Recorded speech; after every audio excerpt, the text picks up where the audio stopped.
Greater नगर निगम को अब 2 दिन बाद नया मेयर मिल जाएगा। 2 दिन बाद मतदान है और मतगणना भी होगी। 10 नवंबर को सुबह 10 बजे से 2 बजे तक मतदान होंगे। उसके बाद उसी दिन मतगणना होगी। हालांकि दोनों ही प्रमुख पार्टियां, चाहे वो बीजेपी हो चाहे कांग्रेस हो, लगातार सेंधमारी की कोशिश करने में लगी है। बीजेपी का कहना है कि उनके पास जो है 90 पार्षदों का समर्थन है। हालांकि आपको बता दें, जीत के लिए केवल जो है 74 जो पार्षद है उनका समर्थन चाहिए। हालांकि संख्या बल तो बीजेपी के पास है, लेकिन कांग्रेस कहीं ना कहीं सेंधमारी की कोशिश करेगी। हालांकि दोनों ही पार्टियों की ओर से पार्षदों को बाड़ाबंदी में रखा गया है। बीजेपी की ओर से पार्षदों के फोन तक बंद कर दिए गए हैं ताकि सेंधमारी नहीं हो सके। लेकिन जिस तरह मेयर प्रत्याशी के नाम की घोषणा हुई थी, उसके बाद बीजेपी में जो है जो कलह साफ तौर पर देखने को मिली थी। कारवाक मेयर शील दबाई ने नाराजगी दर्ज कराई थी। उसके बाद सुखजीत बंसल है, उन्होंने भी नाराजगी दर्ज कराई थी। तो कहीं ना कहीं इस नाराजगी का फायदा उठाने की कोशिश की जाएगी, क्योंकि अभी भी बीजेपी के जो बाड़ाबंदी है उसमें 6 से 7 जो पार्षद हैं वो बाहर है,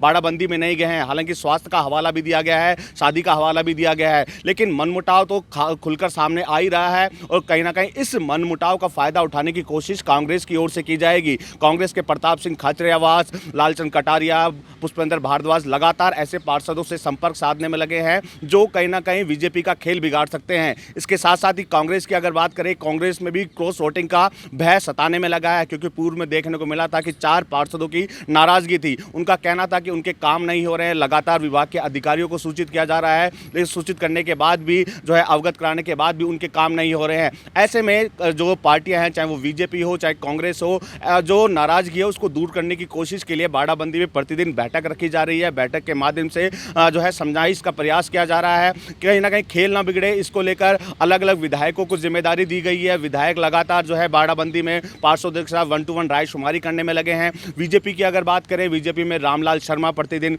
जो है बाड़ाबंदी में जा रहे हैं। नरपत सिंह राजवी हो, वो प्रतिनिधि जो है बाड़ेबंदी में जाकर जो है पार्षदों से रायशुमारी करने में लगे हैं, क्योंकि 74 पार्षदों का समर्थन चाहिए। अगर जिस पार्टी के पास 74 पार्षदों का समर्थन है उसका मेयर बनेगा। फिलहाल देखने वाली बात ये होगी कि क्रॉस वोटिंग करने में कांग्रेस कामयाब होती है या फिर बीजेपी का जो है मेयर बनता है, क्योंकि बीजेपी की ओर से रश्मि सैनी को जो है मेयर प्रत्याशी बनाया गया है, वही कांग्रेस की ओर से हेमा सिंघानिया को मेयर प्रत्याशी बनाया गया है। 10 तारीख को जिस तरह मतगणना होगी उसके बाद स्थिति साफ हो पाएगी कि क्या सेंधमारी में कांग्रेस सफल हो पाई है या फिर बीजेपी का मेयर बनता है। बसंत पांडे, TV9 जयपुर।